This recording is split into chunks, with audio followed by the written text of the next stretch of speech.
بسم اللہ الرحمن الرحیم بسم اللہ الرحمن الرحیم الحمد للہ والصلاة علی اہلہ۔ عزیز طلبہ السلام علیکم ورحمۃ اللہ وبرکاتہ۔ شرح المعول کتاب الصلاۃ درس نمبر 413 میں 3 و 4 کے شک میں 4 کا گمان غالب ہونے کا حکم بیان کیا جائے گا۔ واجب نماز میں واقع ہونے والے خلل کے احکام زیر بحث ہیں۔ صحیح شکوک کے متعلقہ مسائل کا بیان ہو رہا ہے۔ 3 و 4 کے شک میں 4 کا گمان غالب ہونے کا حکم ذکر ہوگا۔ شیخ صدوق اور ان کے والد کا نظریہ اور ان کی دلیل بھی ذکر ہوگی۔ شہیدین کا نقد و نظر اور سابقہ بحث کا تتمہ اور تکملہ کہ امام و معموم کے سہو و نسیان کا حکم کیا ہے۔ سب سے پہلے عبارت کو دیکھتے ہیں۔ فرمایا السابعۃ اوجب ابن بابویہ علی و ابنہ محمد الصدوقان رحمہم اللہ سجدتی السہو علی من شک بین الثلاث والاربع وظن الاکثر ولا نص علیہما فی هذا الشک بخصوصہ واخبار الاحتیاط خالیۃ منہما والاصل یقتضی العدم۔ صحیح شکوک کے جو متعلقہ مسائل تھے ان میں سے آخری مسئلہ ہے کہ شیخ صدوق اور ان کے والد گرامی علی جو تھے اللہ تعالیٰ کی ان پر رحمت ہو، انہوں نے اس شخص پر 2 سجدہ سہو واجب کیے ہیں جس کو 3 اور 4 کے درمیان شک ہو اور اکثر کا گمان ہو۔ تو جب 3 اور 4 کے درمیان شک ہو تو مشہور کہتے تھے کہ محض شک ہو تو اکثر پر بنیاد رکھے، لیکن اگر اکثر کا ظن اور گمان ہو تو پھر اسی پر عمل کیا جائے گا اور اس پر سجدہ سہو واجب نہیں ہوتا تھا مشہور کے نزدیک۔ لیکن شیخ صدوق علیہ رحمہ اور ان کے والد گرامی فرماتے ہیں کہ 3 اور 4 کے شک میں جب 4 کا گمان غالب ہو تو نماز وہ مکمل کرے گا 4 پر اور 2 سجدہ سہو بھی کرے گا۔ وَلَا نَصَّ عَلَيْهِمَا فِي هَذَا الشَّكِّ بِخُصُوصِهِ۔ تو 3 اور 4 کے شک میں خصوصی روایت میں سجدہ سہو واجب ہونے کی نص اور روایت موجود نہیں ہے۔ وَأَخْبَارُ الْإِحْتِيَاطِ خَالِيَةٌ مِّنْهُمَا، اور جن روایات میں احتیاط کی نماز وغیرہ بیان ہوئی تھی ان میں بھی سجدہ سہو کا ذکر نہیں ہے، اور اصل کا تقاضا بھی یہ ہے کہ سجدہ سہو واجب نہ ہو۔ جب تک کسی چیز کے وجوب کی دلیل نہ ہو تو اصل برات جاری ہوتی ہے۔ تو خلاصہ یہ ہو گیا کہ 3 اور 4 میں جب 4 کا گمان ہو تو کوئی روایت سجدہ سہو کی خصوصی طور پر نہیں آئی، اور جب گمان کے بغیر شک ہو تو احتیاط کی روایت ہے لیکن ان میں بھی سجدہ سہو کا ذکر نہیں ہے۔ اگر فرضاً سجدہ سہو واجب ہوتا تو ممکن تھا کہ وہ روایات شیخ صدوق علیہ رحمہ کے قول پر دلالت کرتی کہ ہم کہتے کہ جب 3 اور 4 میں شک ہوتا ہے اور گمان کسی طرف نہ جائے تو 2 چیز واجب ہوتی ہے، ایک احتیاط اور دوسرا سجدہ سہو۔ جب گمان 4 کا ہو تو احتیاط ساقط ہو جاتی ہے لیکن سجدہ سہو اپنی جگہ باقی ہوگا۔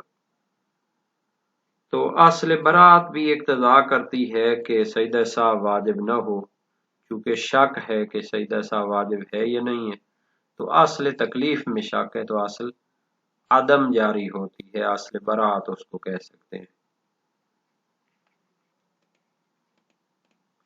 وفی روایت اسحاق ابن عمار عن الصادق علیہ السلام اذا ذهب وهمك الى التمام ابدا في كل صلاة فاسجد سجدتي السهو فتصلح دلیلا لهما لتضمنهما مطلوبهما وحملت هذه الروایت على الندب۔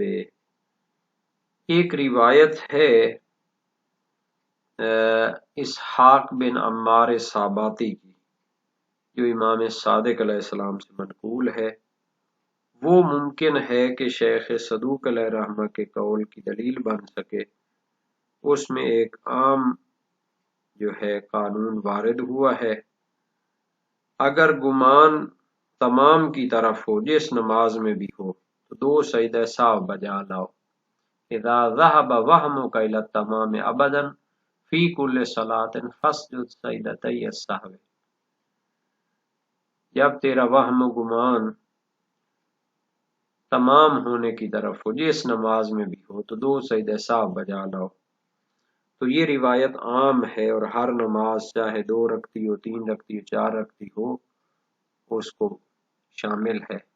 تو یہ شیخ صدوق علیہ رحمہ کے قول کی دلیل ہو سکتی ہے کہ 4 رکعتی نماز میں بھی اسی طرح ہوگا۔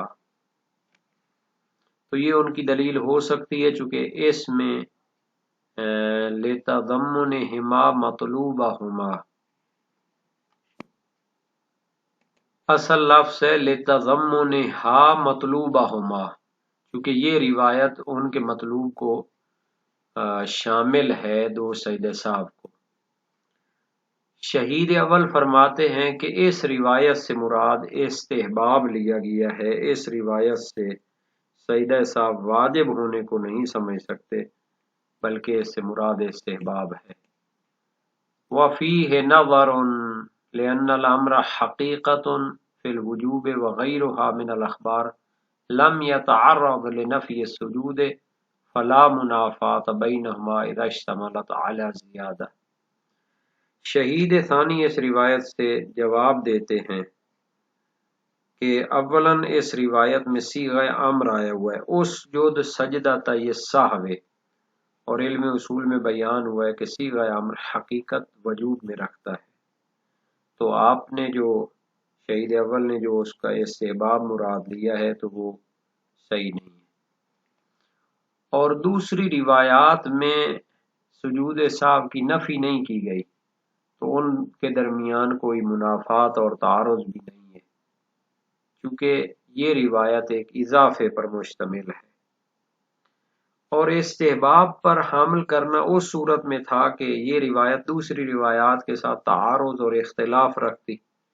دوسری روایات میں سجدہ سہو کی نفی ہوتی اور اس میں جو ہے نا سجدہ سہو ہوتا، تو پھر اختلاف کی صورت میں تعارض ہوتا، تو پھر جو سجدے والا امر تھا دوسری روایات میں سجدے کی نفی تھی، تو مجبوراً ہم اسحاق بن عمار کی روایت سے استحباب مراد لیتے تاکہ روایات میں جمع ہو جائے اور تعارض ختم ہو جائے۔ لیکن چونکہ دوسری روایات میں تو سجدہ سہو کا ذکر ہی نہیں ہے، نہ امر ہے نہ نفی ہے، تو اسحاق بن عمار کی روایت میں جو امر ہے اس کا دوسری روایات کے ساتھ کوئی تعارض نہیں ہے، تو امر بھی حقیقت وجود میں رکھتا ہے، تو سجدہ سہو واجب ہونا چاہیے۔ یہ 2 جواب ہو گئے۔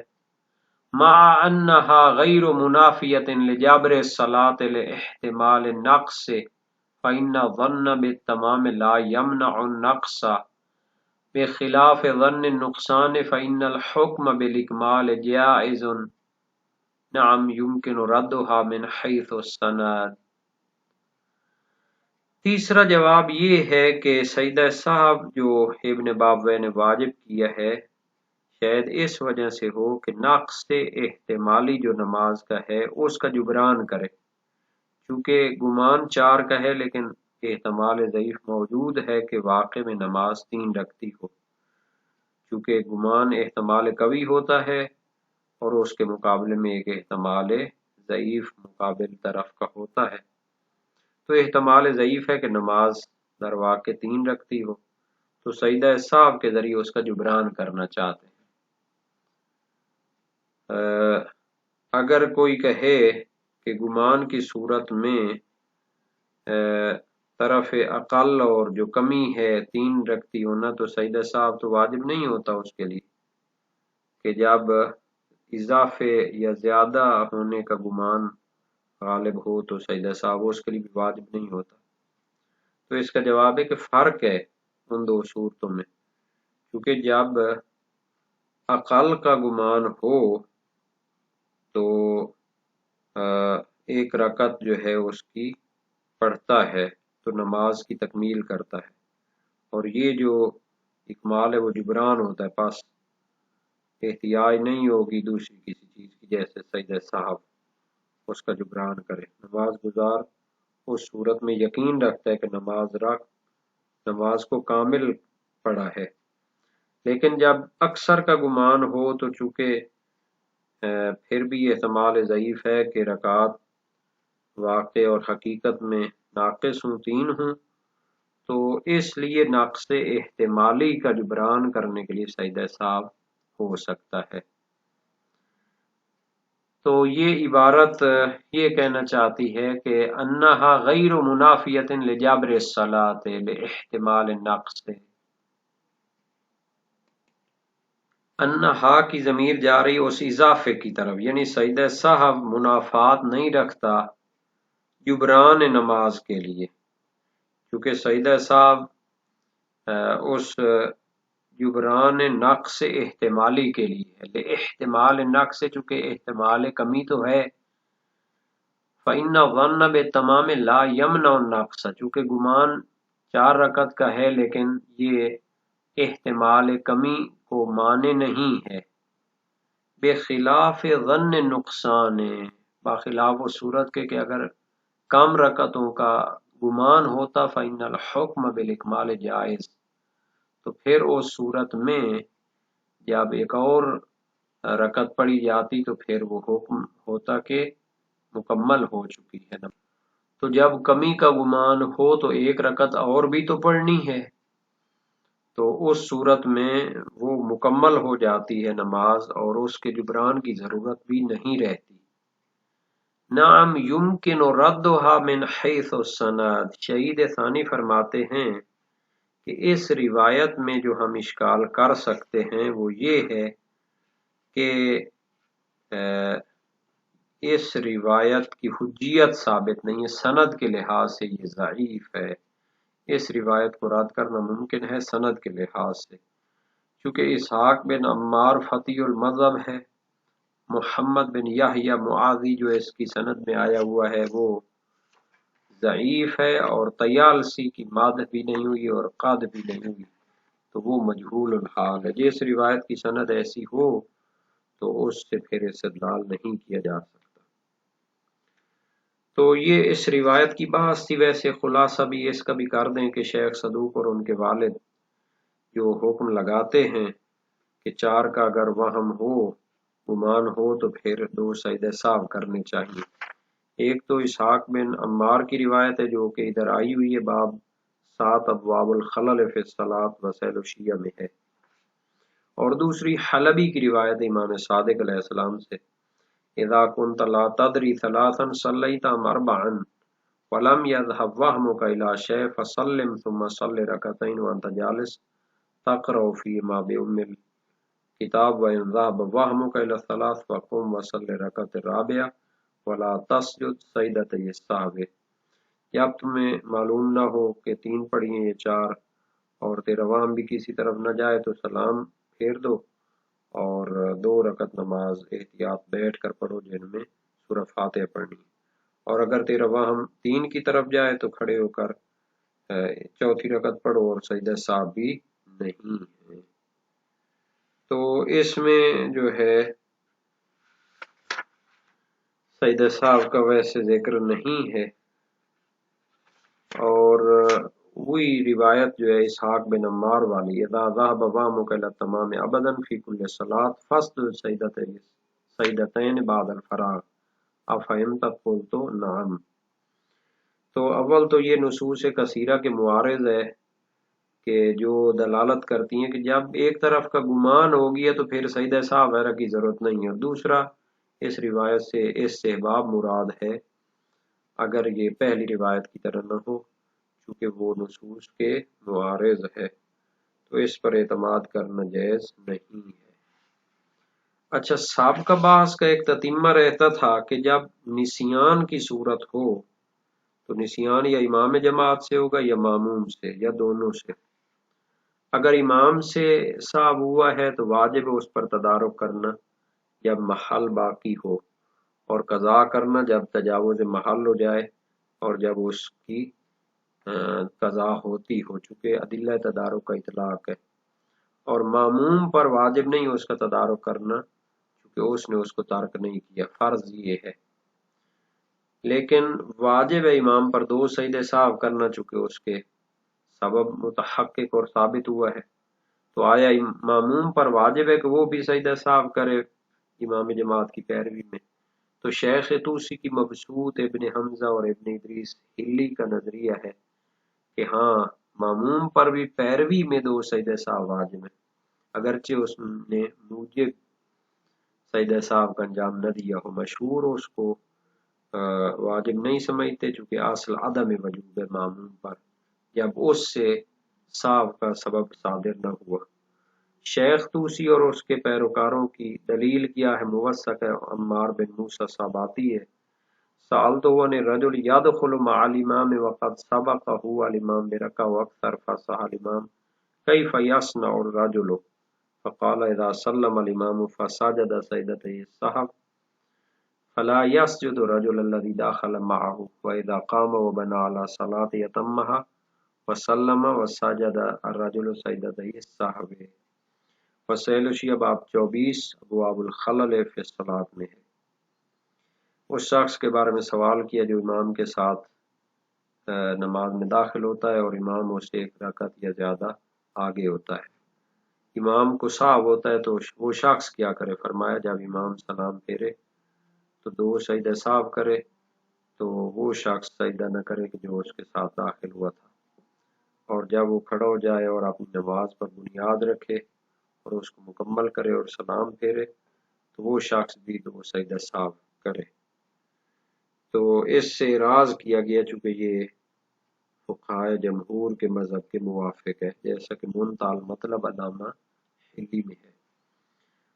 اور یہ جناب علی معنی ہے عدم صحت لا سہو علی الامام مع حفظ الماموم کا، اور یہ معنی ہے عدم صحت طرد جو کلام شارح شہید ثانی نے عنوان کیا تھا۔ اور جب نسیان اور سہو ماموم سے ہوا ہو تو اشکال نہیں اور اختلاف نہیں ہے کہ ماموم پر تدارک واجب ہے چونکہ ادلہ تدارک اس کو شامل ہیں، لیکن آیا ماموم پر واجب ہے کہ 2 سجدہ سہو کرے یا نہیں؟ حالانکہ اتفاق ہے کہ امام پر 2 سجدہ سہو واجب نہیں ہوں گے چونکہ اس سے تو سبب بھی صادر نہیں ہوا۔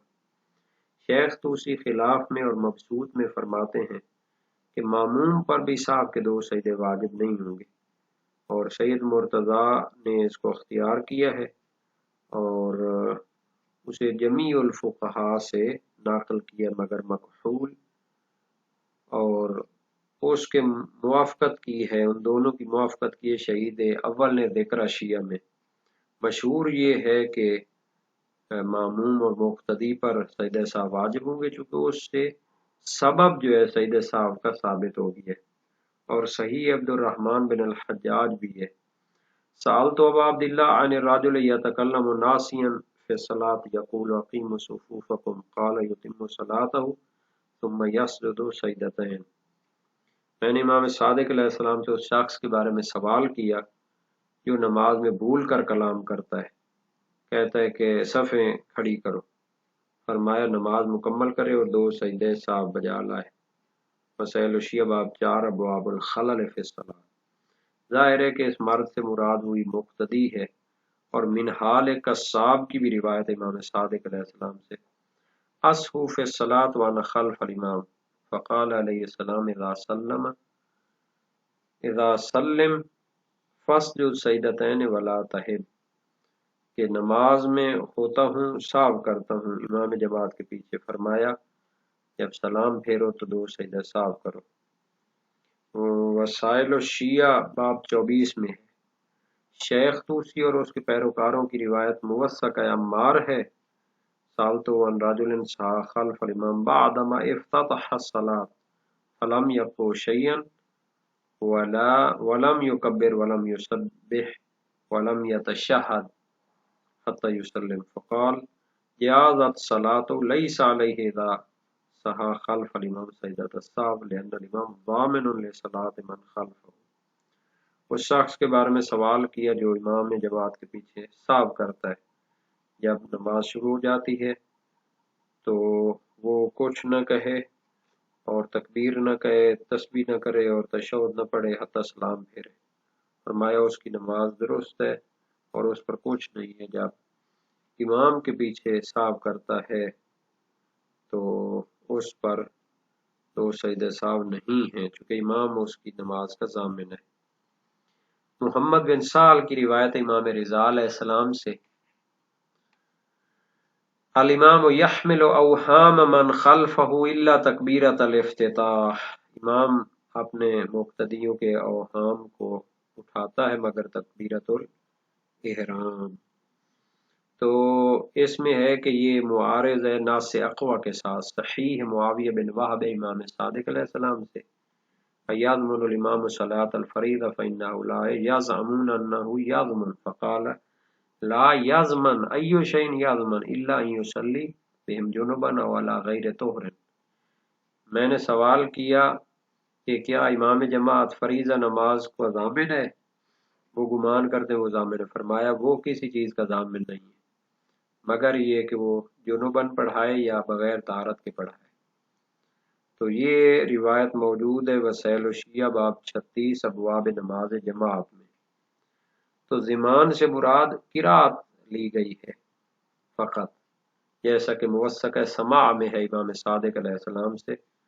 سألہ رجل عن القراءۃ خلف الامام، ایک شخص نے امام جماعت کے پیچھے قرات کے بارے میں سوال کیا. فرمایا لا ان الامام ضامن القراءۃ وليس يضمن الامام صلاۃ الذین خلفہ انما يضمن القراءۃ. امام تو فقط قراءت کا ضامن ہوتا ہے اور وہ اپنے مقتدیوں کی نماز کا ضامن نہیں ہوتا، وہ قراءت کا ضامن ہوتا ہے. یہ روایت وسائل الشیعہ باب 30 ابواب نماز جماعت میں ہے. تو اس طرح ابو بصیر کی خبر کا اطلاق بھی مراد لیا جائے گا اسی مطلب کے لیے امام صادق علیہ السلام سے. ایضمن الامام الصلاۃ، کیا امام نماز کا ضامن ہے؟ فرمایا لا لیس بضامن، وہ ضامن نہیں. ہاں شیخ طوسی اور اس کے تابعین کا جو قول ہے اس کی بنیاد پر صادق آتا ہے کہ لا سہو للماموم مع حفظ الامام. اور یہ جناب صحت عکس کا معنی ہے جو شہید ثانی نے فرمایا تھا.